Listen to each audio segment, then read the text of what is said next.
तक आपने देखा, कालकेतु नामक असुर देवी लक्ष्मी की तपस्या करता है और उनसे वरदान में स्वयं देवी लक्ष्मी को मांगता है, किंतु भगवान विष्णु अपनी शक्ति का प्रयोग करते हैं, जिससे कालकेतु वरदान में देवी लक्ष्मी के बजाय अलक्ष्मी बोल देता है और उसे अलक्ष्मी का वरदान मिल जाता है, जिससे उसके सारे आभूषण गायब हो जाते हैं। दूसरी तरफ माता चंडी का भक्त राजा नेमी, जिसे माता की सिद्धि प्राप्त थी, कालकेतु उनके पास जाता है और उनकी सहायता से देवी चंडी से दिव्य दृष्टि प्राप्त कर लेता है, जिससे भैरव के साथ साथ सभी देवता चिंतित हो जाते हैं। कालकेतु उस दिव्य दृष्टि से वैभव महल का निर्माण करता है और देवी अलक्ष्मी का आह्वान करता है। अब आगे।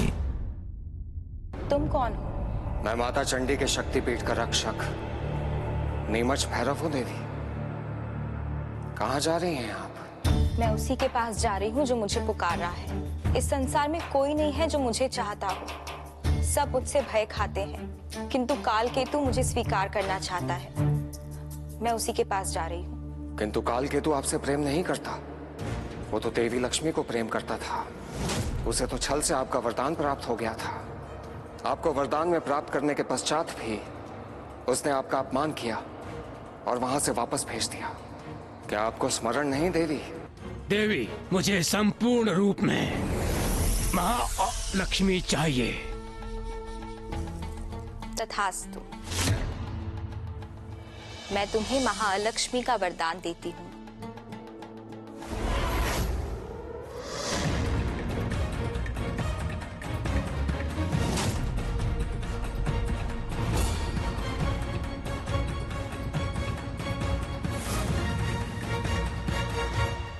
कौन हो तुम और यहाँ क्यों आई हो?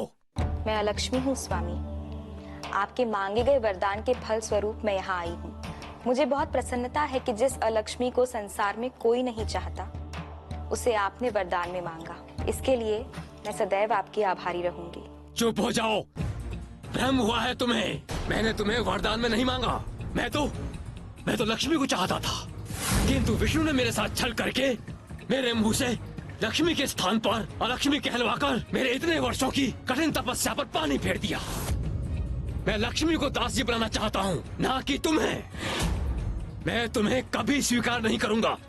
चली जाओ यहाँ से और कभी भूल कर भी दोबारा मेरे पास मत आना। मुझे स्मरण है निमच, किंतु इसमें कुछ भी अस्वाभाविक नहीं है। कालकेतु के स्थान पर कोई भी होता तो वो यही करता। वो आज भी यही करेगा देवी। वो विष्णु लोक के समान ही अपना एक लोक बना रहा है, जहाँ वो संसार के सारे साधन को एकत्र करना चाहता है। आप तो केवल उसके स्वार्थ का एक साधन मात्र हैं देवी। हम सब एक दूसरे के स्वार्थ के साधन होते हैं। यदि मुझे बुलाने में कालकेतु का स्वार्थ है, तो उसके पास जाने में मेरा भी स्वार्थ है। मुझे कालकेतु से कोई आपत्ति नहीं। मुझे आपत्ति है तो विष्णु जी से। लक्ष्मी, मैं इस संसार का संचालक हूं। इस कारण मेरा दायित्व है कि मैं इस संसार को धन धान और वैभव से परिपूर्ण रखूं, किंतु तुम्हारे साथ विवाह करके यह संभव नहीं होगा, इसलिए मैं तुम्हें स्वीकार नहीं कर सकता। किंतु मैं आपसे प्रेम करती हूँ विष्णु जी। आपसे विवाह करना ही मेरे जीवन का एकमात्र उद्देश्य है। अन्यथा मुझ अभागी को देवताओं में कभी सम्मान नहीं मिलेगा। आपसे विवाह करके ही मैं देवताओं में सम्मिलित हो सकती हूँ। तो तुम्हारा प्रेम केवल एक आवरण है। वास्तव में तुम देवताओं में सम्मिलित होने के लिए मुझसे विवाह करना चाहती हो। आप भी तो संसार के संचालक बने रहने के लिए मेरी बहन लक्ष्मी से विवाह करना चाहते हैं। तो फिर मुझ अभागी पर ही लांछन क्यों लगा रहे हैं? क्योंकि तुम प्रेम की आड़ में अपना स्वार्थ सिद्ध कर रही हो लक्ष्मी। प्रेम एक पवित्र भावना होती है। प्रेम निस्वार्थ त्याग का नाम है, स्वार्थ साधन का नहीं। तुम्हारा मंतव्य जानने के उपरांत अब मुझे अपराध बोध भी नहीं रहा कि मैंने तुम्हारे प्रेम प्रस्ताव को अस्वीकार कर दिया, क्योंकि वो प्रेम था ही नहीं। अब मैं निसंकोच होकर लक्ष्मी से विवाह करूंगा। चलो लक्ष्मी। विष्णु जी, आपने मुझे अस्वीकार करके मेरे प्रेम का अपमान किया है। आज मैं भाग्य की मारी हूँ, किंतु एक दिन ऐसा आएगा जब यही धन धान्य और वैभव मेरे पास स्वयं चल कर आएगा। देवी, आपका उद्देश्य सही नहीं था, इसलिए आपको विष्णुदेव का साथ नहीं मिला। उद्देश्य जो भी हो, किंतु विष्णु जी ने मेरे प्रेम को ठुकराकर मेरा अपमान किया है। यदि बात अपमान की ही है तो काल केतु ने भी कौन सा आपको सम्मान दिया था? उसने भी तो आपको अस्वीकार करके आपको अपमानित ही किया था।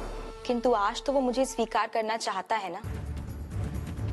मैं उसके पास अवश्य जाऊंगी, क्योंकि उसके और मेरे जीवन का एक ही लक्ष्य है, विष्णु और लक्ष्मी का पतन। ये क्या गुरुदेव, आपने तो निमच भैरव से कहा था कि यदि वो अलक्ष्मी को समझा ले तो काल केतु की योजना खंडित हो सकती है, किंतु अलक्ष्मी तो निमच भैरव को ही समझाकर चली गई। ईर्ष्या देवराज, ईर्ष्या। ईर्ष्या की अग्नि में सारे संबंध स्वाह हो जाते हैं। ईर्ष्या की अग्नि से दहकते मन का इस लोक में कोई उपचार नहीं। तो क्या इस ईर्ष्या की अग्नि में अलक्ष्मी सारे संसार को जला देगी? नियति बड़ी बलवान होती है देवराज। नियति से बढ़कर इस संसार में कोई नहीं है। अतः हमें नियति के न्याय पर विश्वास रखना चाहिए। भैरव के पास अब बहुत कम समय शेष है। पता नहीं वो माता की शक्ति ला पाएंगे या नहीं। लगता है हमें ही कुछ करना होगा। ठहरो योगिनियों। प्रणाम माता। मैंने नीमच भैरव को ये कार्य इसलिए सौंपा था क्योंकि ये कार्य केवल वही कर सकते हैं। तुम दोनों का मुझसे बाहर कोई अस्तित्व नहीं, अतः तुम इस कार्य में कुछ नहीं कर पाओगी। भैरव की प्रतीक्षा करने के अतिरिक्त हम और कुछ नहीं कर सकते। किंतु माता, यदि समय रहते निमच भैरव नहीं आए तो इस पीठ के साथ हम तीनों का अस्तित्व समाप्त हो जाएगा, क्योंकि काल केतु अलक्ष्मी के साथ जो करने जा रहा है वो समस्त देवताओं के लिए घातक सिद्ध होने वाला है।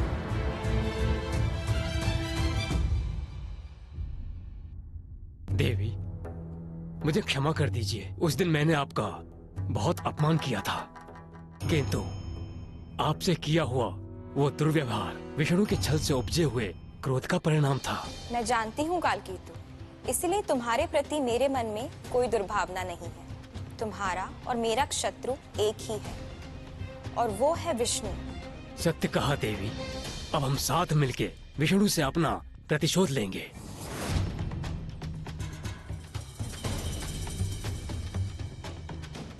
देवी, ये वैभव लोक मैंने आपके निवास के लिए बनाया है।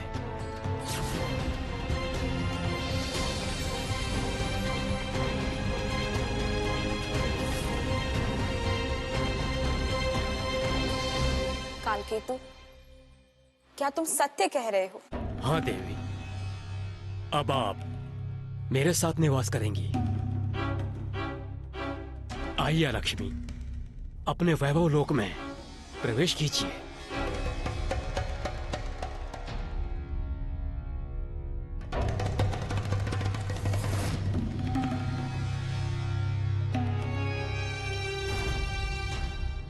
क्या हुआ देवी, आप रुक क्यों गईं? कालकेतु, तुम मुझे इस वैभव लोक में लेके तो जा रहे हो, किंतु मेरे पग जहां भी पड़ते हैं वहां का वैभव समाप्त हो जाता है। सारी धन धान्य और संपदा मिट्टी हो जाती है। मेरा दुर्भाग्य कहीं मेरा पीछा नहीं छोड़ता। अलक्ष्मी, मेरे पास माता चंडी द्वारा दी हुई दिव्य दृष्टि है। उससे मैं किसी भी अमंगल को मंगल और दुर्भाग्य को सौभाग्य में बदल सकता हूँ। अब तुम्हारे पास कोई भी दुर्भाग्य शेष नहीं बचेगा। देवी अलक्ष्मी, मैं तुम्हें अलक्ष्मी से लक्ष्मी होने का वरदान देता हूँ। आज से तुम लक्ष्मी हो जाओगी।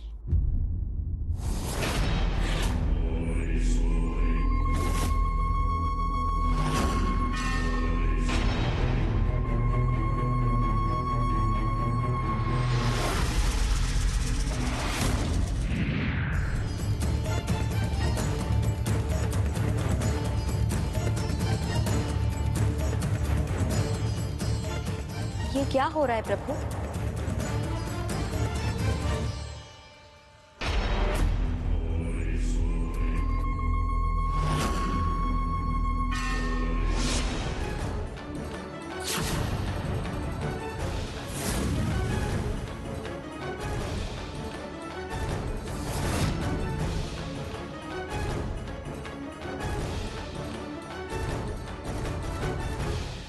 देवी, अब दुर्भाग्य तुम्हें छू भी नहीं पाएगा। आज से तुम सौभाग्य लक्ष्मी हो और मैं तुमसे विवाह करके लक्ष्मीपति बन जाऊंगा। अब संसार विष्णु को नहीं, मुझे लक्ष्मीपति मानेगा। चलिए देवी, वैभव लोक में प्रवेश कीजिए।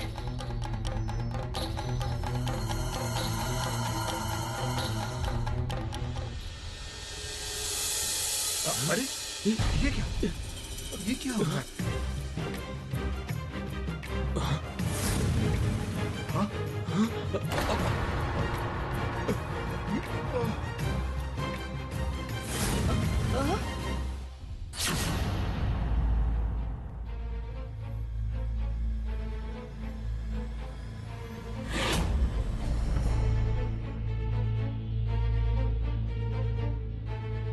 ये क्या अनर्थ हो गया प्रभु? कालकेतु ने संपूर्ण संसार से वैभव को नष्ट कर दिया। देखिए कैसे एक ही क्षण में संपूर्ण संसार दरिद्र हो गया है। ये सब राजा नेमी और देवी चंडी के कारण हुआ है। नीमच भैरव ने नेमी और चंडी को सचेत किया था, किंतु दोनों ने ही अपनी हट नहीं छोड़ी। देवी, जो कुछ भी हो रहा है उसमें किसी का कोई दोष नहीं। हर कोई अपने धर्म का पालन कर रहा है। हमें यह कभी नहीं भूलना चाहिए कि धर्म का मार्ग लाभ और हानि से परे होता है। किंतु प्रभु, जो कुछ भी हो रहा है उससे संसार संकट में आ गया है। इस संकट का निवारण कैसे होगा प्रभु? देवी, ये स्वाभाविक है। हम संकट के समय केवल संकट को ही देख पाते हैं, जबकि समय ही संकट का सबसे बड़ा निवारण होता है। अतः आप उचित समय की प्रतीक्षा करें। अधर्म की आयु बहुत लंबी दिखाई देती है, परंतु होती नहीं है। अधर्म स्वयं ही स्वयं का विनाशक बन जाता है।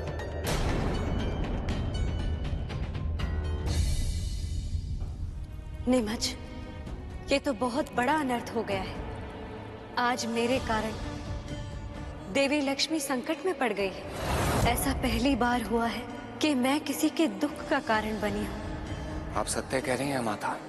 जो कुछ भी हुआ है उसकी कल्पना हम में से किसी ने भी नहीं की थी। हमारी रक्षा कीजिए रही माँ, माता बचाइए।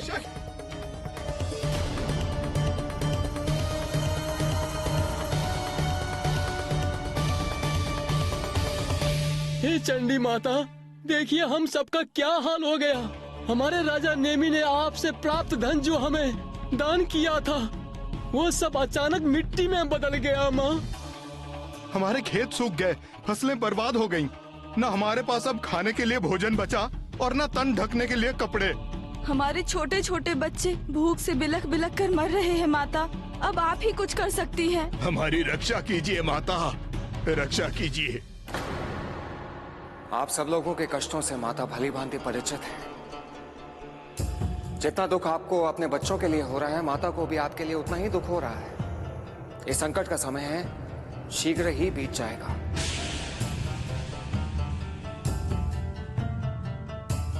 आप सब लोग केवल माता पर विश्वास रखिए। आप सब लोग घर जाइए। अब आप ही सहारा हैं।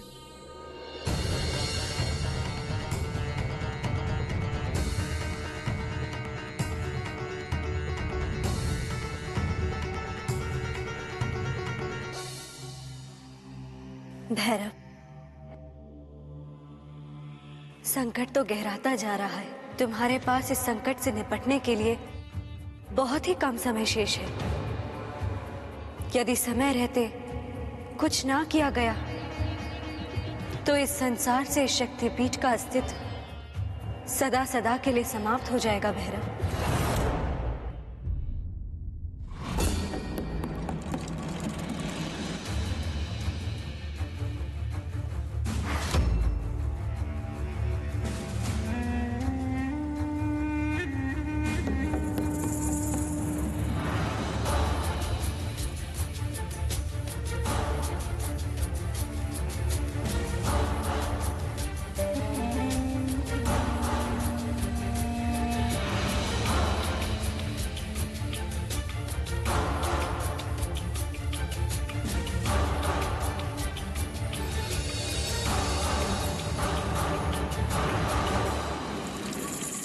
कमल पुष्प कितना सुंदर है। मेरी बहन लक्ष्मी को ये बहुत प्रिय है, किंतु अब ये कमल लक्ष्मी के नहीं, मेरे हाथ में शोभित होगा। सत्य कहा तुमने अलक्ष्मी। शीघ्र ही लक्ष्मी की प्रत्येक वस्तु पर अब तुम्हारा अधिकार होगा। अब तक लक्ष्मी जिन वस्तुओं को वर्ण करती थी, अब वो तुम पर शोभित होगी।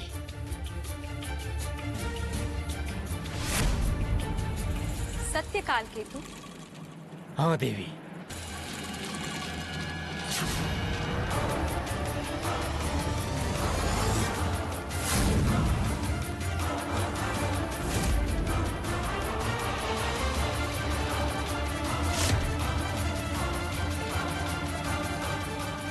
ये क्या है काल केतु? ये पंचांग है अलक्ष्मी। मैंने गणना कर ली है। हमारे विवाह के समय समस्त ग्रह और नक्षत्र श्रेष्ठ स्थान पर स्थित होंगे। अगर इस विशेष मुहूर्त में विवाह करेंगे तो संसार का कोई भी प्राणी हमसे हमारी शक्तियां छीन नहीं सकता। किंतु ये मुहूर्त कब आएगा काल केतु? कल मध्य रात्रि के दूसरे प्रहर में।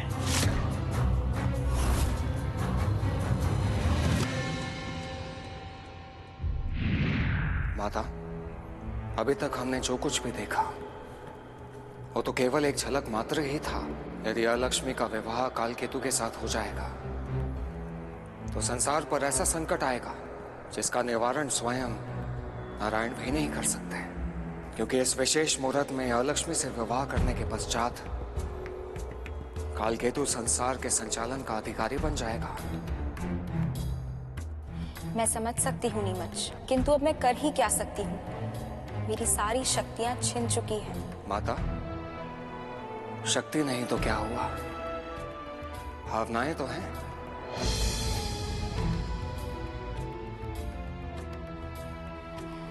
तुम्हारा तात्पर्य क्या है नीमच? माता, जो भी है, अलक्ष्मी है तो आपकी बहन ही ना। आप जाकर उनको समझाती क्यों नहीं? यदि आपने उन्हें काल केतु से विवाह ना करने के लिए मना लिया तो आने वाला बहुत ही बड़ा संकट टल सकता है। नीमच, मैं नहीं जानती कि मैं अलक्ष्मी को कैसे मना पाऊंगी। वो सहस्त्र वर्षों से मुझसे अकारण ही रुष्ट है। मैंने इससे पहले भी उसे बहुत बार मनाने का प्रयास किया, किंतु वो तो मेरे सामने तक नहीं आना चाहती।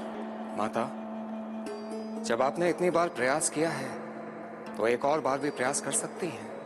आप देवी अलक्ष्मी से मिलने तुरंत चाहिए, क्योंकि उनके विवाह में अब अधिक समय नहीं बचा है। आज मध्य रात्रि को ही अलक्ष्मी का विवाह काल केतु से होगा।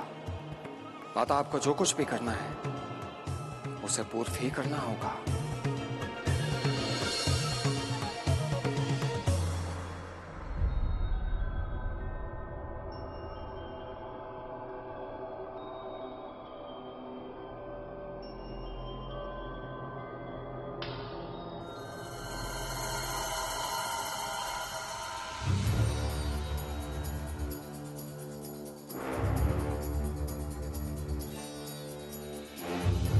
आओ लक्ष्मी, मेरे इस वैभव लोक में तुम्हारा स्वागत है। सुंदर है ना मेरा ये वैभव लोक? तुम्हारे विष्णु लोक से भी सुंदर। और मैं कैसी लग रही हूँ तुम्हें? अपना अतीत तो याद नहीं आ रहा ना लक्ष्मी? हाँ लक्ष्मी, अवश्य याद आ रहा है। जो कल तक सौभाग्य से मेरा था वो आज किसी के छल से तुम्हारा हो गया है।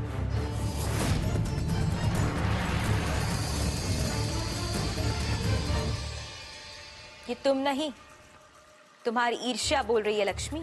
तुम्हें ये रूप, सौंदर्य और वैभव भाग्य से प्राप्त हुआ था, किंतु काल केतु ने ये सब कुछ अपनी बुद्धि और तप से अर्जित किया है। बुद्धि और तप से तो उसे अलक्ष्मी प्राप्त हुई थी, वैभव नहीं। और जिसे तुम बुद्धि कह रही हो वही उसका छल था जो उसने राजा नीनी के साथ किया था। वाह लक्ष्मी, देवता करे तो धर्म, बुद्धि, और असुर करे तो छल। क्या तुम भूल गई कि मैं काल केतु को कैसे प्राप्त हुई थी? क्या वो छल नहीं था? तब के प्रतिफल में तुमने उसे अलक्ष्मी प्रदान की थी और आज अलक्ष्मी ही उसके साथ है। अंतर बस इतना है कि अब मेरा दुर्भाग्य सौभाग्य में बदल चुका है। तुम नियति को नहीं बदल सकती अलक्ष्मी। तुमने छल से अपने भाग्य को सौभाग्य में बदल भी लिया तो भी तुम्हारी नियति वही रहेगी जो तुम्हें प्राप्त हुई है। नियति ने तुम्हें अलक्ष्मी बनाया है, इसीलिए तुम्हारा मुझसे वैर रहा है। तुम हम दोनों के वैर के कारण इस संसार को कष्ट मत दो। लक्ष्मी, अपने कष्ट को संसार का कष्ट मत बताओ। मैं जानती हूँ कि तुम्हें मेरा इस प्रकार वैभव संपन्न होना सहन नहीं हो रहा। बात केवल मेरी होती है लक्ष्मी, तो मैं इसे अपनी नियति मानकर चुप रह भी जाती, किंतु तुम्हारा ये रूपांतरण मेरे साथ साथ पूरे संसार के लिए अनिष्टकारी सिद्ध हो रहा है। अभी भी समय है बहन, तुम कालकेतु से विवाह ना करके इस संसार को संकट से बचा सकती हो। लक्ष्मी, तुम्हें याद है वो दिन जब तुम्हारे लिए विष्णु ने मेरे प्रेम को ठुकरा दिया था और मेरे स्थान पर तुम्हें अपनी अर्धांगिनी स्वीकार किया था?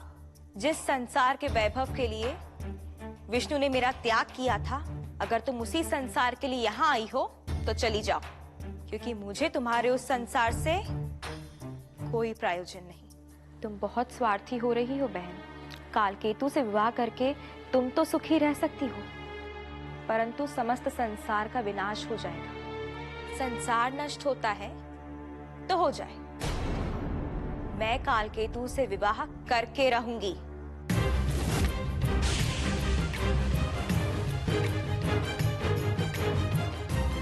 ठहरो लक्ष्मी, तुम्हारे संसार की रक्षा का एक उपाय है। शीघ्र कहो लक्ष्मी, क्या उपाय है? संसार की रक्षा करने के लिए मैं कुछ भी करने को तत्पर हूँ। उपाय बहुत सरल है लक्ष्मी। मैं कालकेतु से विवाह नहीं करूंगी यदि तुम विष्णु का विवाह मुझसे करवा दो।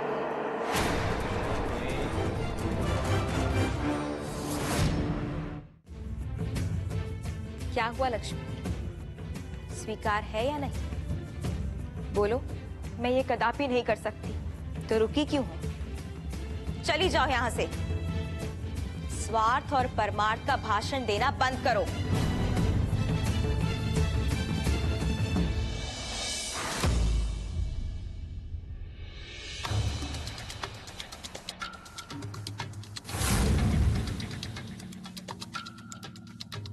देवी, आज जिस तरह हमारा विवाह होगा ऐसा ना कभी किसी का हुआ है और ना ही कभी होगा। बस कुछ ही समय का विलंब है। उसके बाद अर्धरात्रि में जैसे ही ग्रह नक्षत्र अपनी विशेष स्थिति में आएंगे, हमारे विवाह का समारोह प्रारंभ हो जाएगा।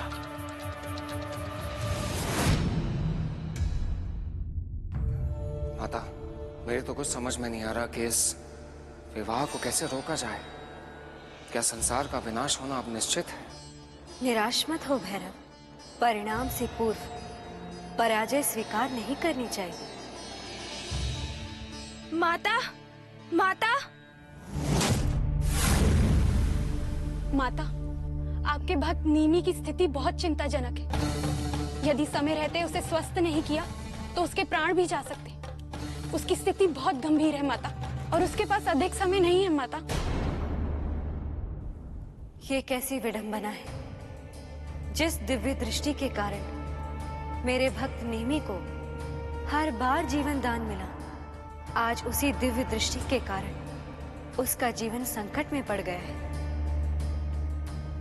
मैं उसकी माता, उसकी रक्षक, यहाँ तक कि उसकी गुरु होकर भी उसे इस संकट से निकाल नहीं पा रही। गुरु? क्या हुआ भैरव? तुम्हारे प्रसन्न होने का क्या कारण है? माता, अब मैं समझ गया कि मुझे क्या करना है। अब ना कालकेतु का विवाह होगा और ना ही राजा नेमी के जीवन पर संकट आएगा। मुझे आज्ञा दीजिए माता। प्रणाम।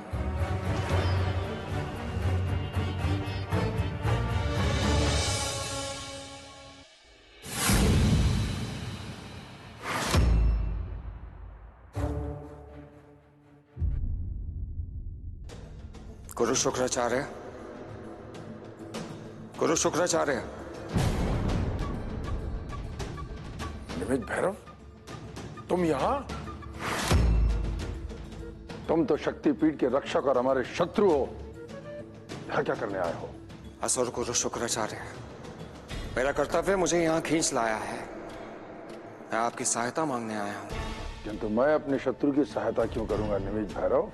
क्योंकि इसी में असुर जाति की भलाई है। आपका एक शिष्य कालकेतु अलक्ष्मी से विवाह करने जा रहा है, और अलक्ष्मी का विवाह एक असुर के साथ होने का अर्थ तो आप जानते ही हैं गुरु शुक्राचार्य। कहीं तुम मुझसे कोई छल तो नहीं कर रहे हो? इस सूचना में कोई मिथ्या तो नहीं? आपको संदेह होना स्वाभाविक है गुरु शुक्राचार्य, परंतु मैं यहाँ केवल असुरों के हित के लिए नहीं आया हूँ, अभी तो इसलिए आया हूँ क्योंकि ये मनुष्यों के लिए भी अहितकारी है। यदि आपको विश्वास ना हो तो आप स्वयं जाके देख सकते हैं गुरु शुक्राचार्य। यदि इसकी बात में सच्चाई है तो मुझे कालकेतु को रोकना ही होगा। यदि ये विवाह हो गया तो लक्ष्मी का दुर्भाग्य समस्त असुर कुल के लिए सर्वनाश का कारण बन सकता है। क्या सोच रहे हैं गुरु शुक्राचार्य? हमारे पास अधिक समय नहीं है।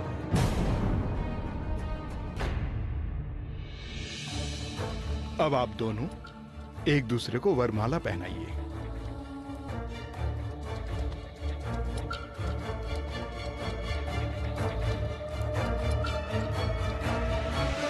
ठहरो।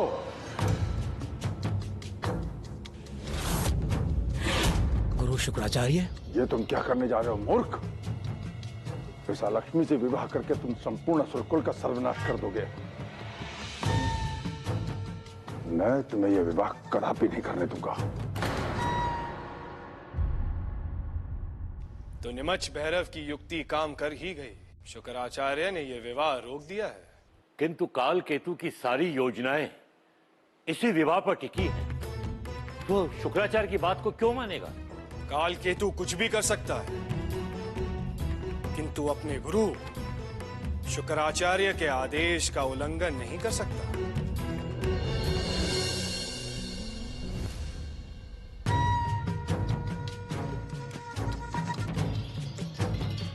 गुरुदेव, मेरे इस विवाह से किसी का हित नहीं होगा, और असुर कुल का तो बिल्कुल भी नहीं। गुरुदेव, मैंने देवी चंडी की दिव्य दृष्टि प्राप्त कर ली है, जिससे मैं जो चाहे कर सकता हूँ, और इसी दिव्य दृष्टि से मैंने अलक्ष्मी को लक्ष्मी होने का सौभाग्य प्रदान कर दिया है। कालकेतु, इस लक्ष्मी का दुर्भाग्य तब तक सौभाग्य बना हुआ है जब तक तुम्हारे पास ये दिव्य दृष्टि है।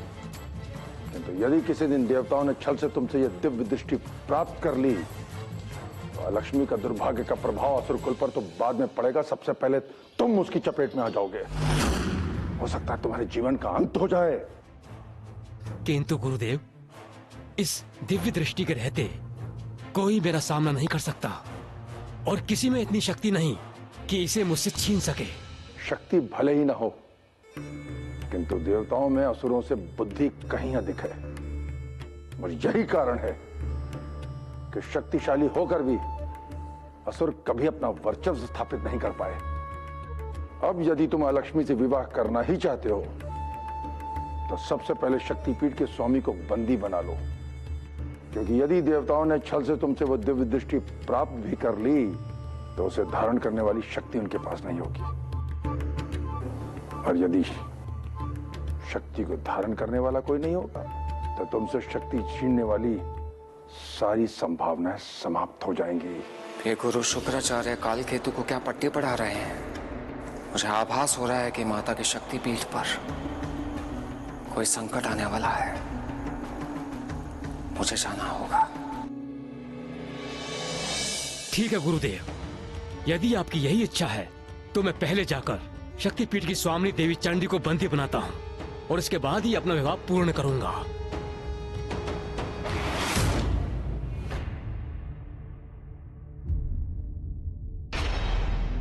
देवी, तुमने मुझे अपनी दिव्य दृष्टि प्रदान तो की, किंतु जब तक तुम स्वतंत्र हो तब तक इस दिव्य दृष्टि को खोने की मुझे संभावना बनी रहेगी। इसीलिए मैं तुम्हें ही बंदी बनाने आया हूं। नीमच के रहते हुए तुम ये अनर्थ नहीं कर सकते कालकेतु।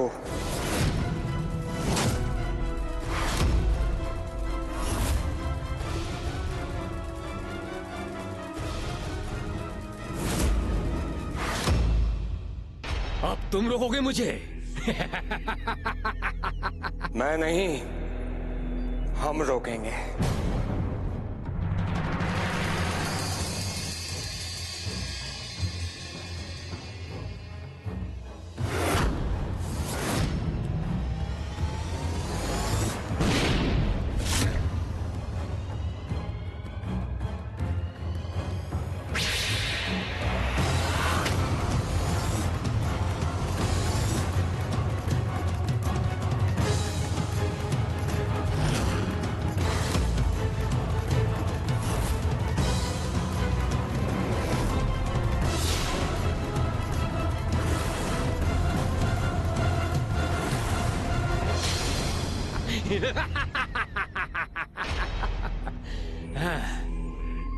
मुझे व्यायाम कराने के लिए धन्यवाद,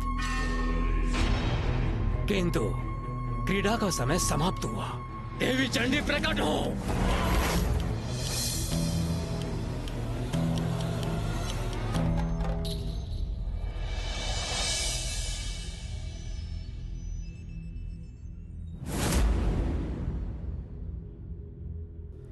अच्छा हुआ जो तुमने प्रतिरोध नहीं किया, अन्यथा व्यर्थ ही मेरा समय नष्ट हो जाता। अब चलो मेरे साथ।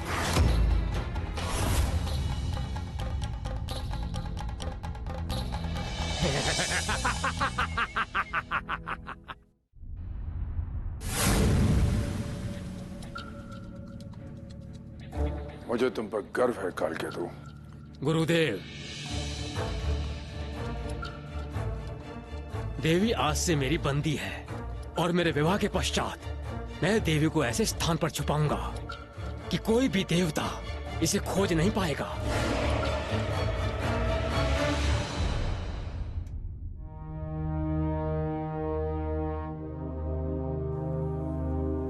अब ब्रह्मदेव के अतिरिक्त और कोई विकल्प नहीं है। हे सृष्टि के रचयिता, हे जगत पिता ब्रह्मदेव, प्रकट हो।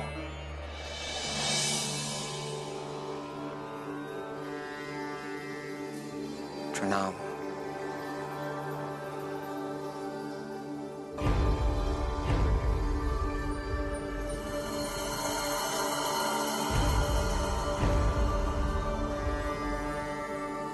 धन्यवाद ब्रह्मदेव, आपने हमें तो मुक्त करा दिया, परंतु संकट अभी टला नहीं है प्रभु। आपको अपने बनाए हुए संसार को कालकेतु के हाथों नष्ट होने से बचाना होगा ब्रह्मदेव। आपको हमारी सहायता करनी होगी। कालकेतु के लोग और उसकी शक्तियों का अंत करने के लिए आपको ऐसे अस्त्र ढूंढना होगा जो मिट्टी और ऐसे तत्व से बना हो जो किसी भी स्वार्थ रहित। जाओ उस अस्त्र को खोजो। परंतु ब्रह्मदेव, ऐसा कौन सा शस्त्र है और वो हमें कहां से मिलेगा?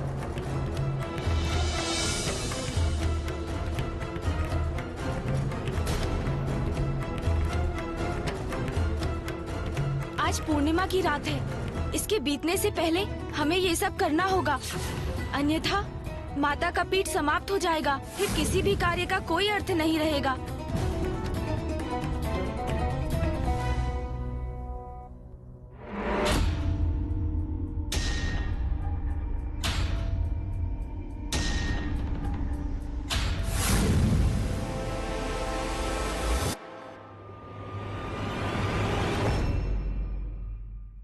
संसार में स्वार्थ से रहित केवल राजा नेमी ही हैं। यदि उनके शरीर को मिट्टी के साथ मथा जाए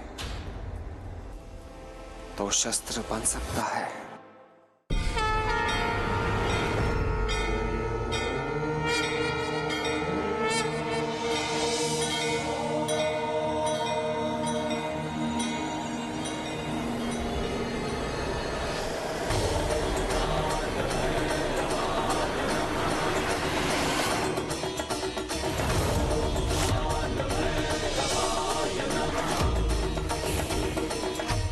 देवराज से के मान पावन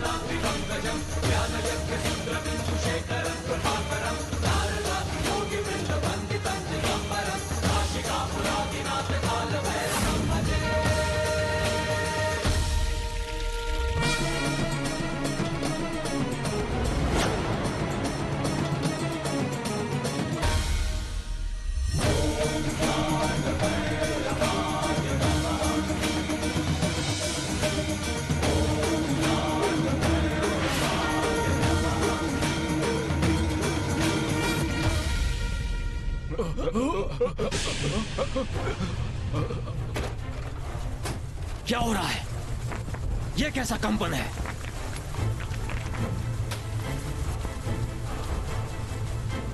निम्बुच भैरव, तुम यहां भी आ गए? सैनिकों, अंत कर दो इसका।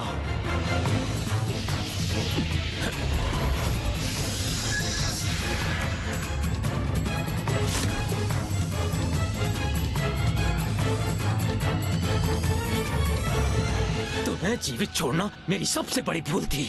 भूल नहीं काल केतु, विवश था।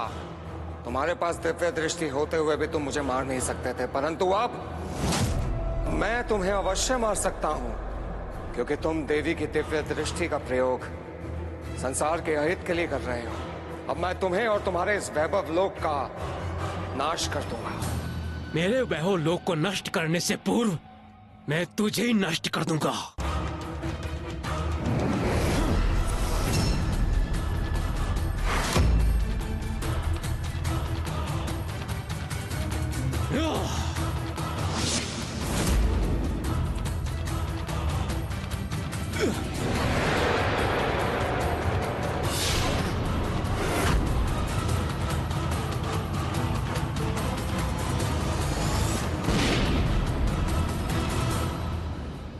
लगता है मुझे अपनी दिव्य दृष्टि का प्रयोग करना होगा।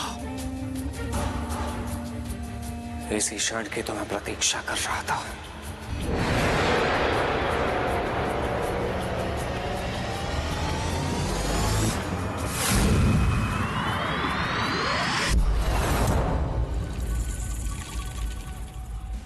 ये क्या हो रहा है? मेरी दिव्य दृष्टि मुझसे दूर क्यों हो रही है? क्रोध में तुम ये भूल गए काल केतु, ये दिव्य दृष्टि का प्रयोग तुम मुझ पर नहीं कर सकते। देवी ने ये दिव्य दृष्टि तुम्हें प्रदान करते समय ही ये सचेत कर दिया था। यदि इसका प्रयोग तुम मुझ पर करोगे तो ये तुमसे छिन जाएगी।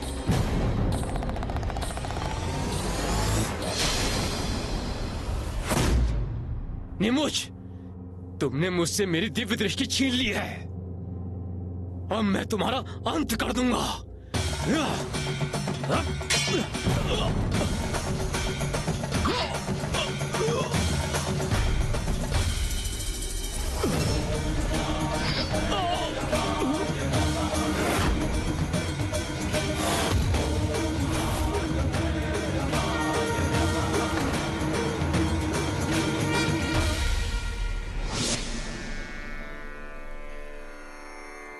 लीजिए देवी, अपनी दिव्य दृष्टि धारण कीजिए।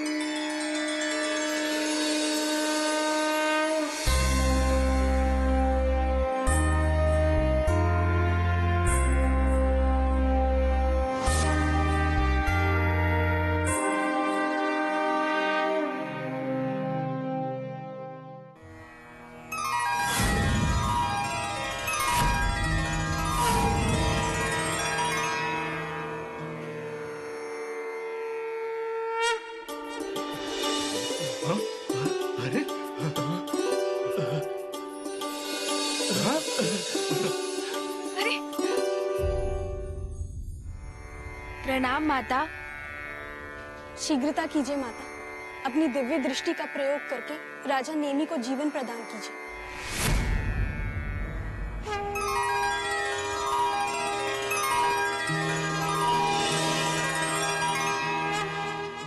मुझे पुनः जीवन दान देने के लिए धन्यवाद माता। शत शत नमन हो आपको। मेरा अपराध क्षमा करे माता। मेरे कारण सारा संसार संकट में पड़ गया था। मैं तो केवल अपने धर्म का पालन कर रहा था। हम सब अपने अपने धर्म का पालन करते हैं नेमी, किंतु अपनी भावुकता में हमें संसार का हित नहीं भूलना चाहिए।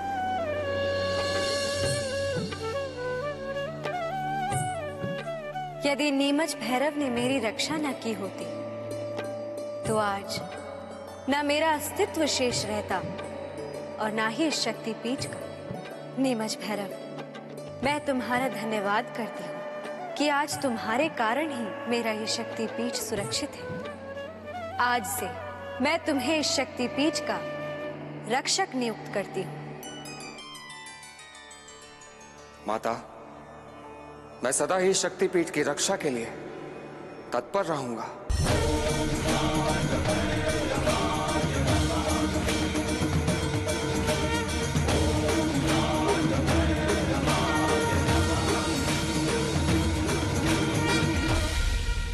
नेमी की कथा संसार में दान की महिमा का उच्च उदाहरण है। नेमी जैसा दानी संसार में खोज पाना दुर्लभ है, किंतु जितना दाता महत्वपूर्ण है उतना ही याचक भी। याचक के बिना दाता का कोई महत्व नहीं। फिर भी दान पाने का सही पात्र कौन है, ये ध्यान रखना अति आवश्यक है। दया तो सब पर ही करनी चाहिए, परंतु बिना सोचे समझे दिया गया दान पुण्य के स्थान पर पाप का कारण भी बन सकता है। यदि याचक दान का उपयोग पाप कर्म में करे तो उसका फल दाता को भी भुगतना पड़ता है, जिस प्रकार नेमी के साथ हुआ। इसलिए दान देते समय याचक की मंशा का ध्यान अवश्य रखना चाहिए।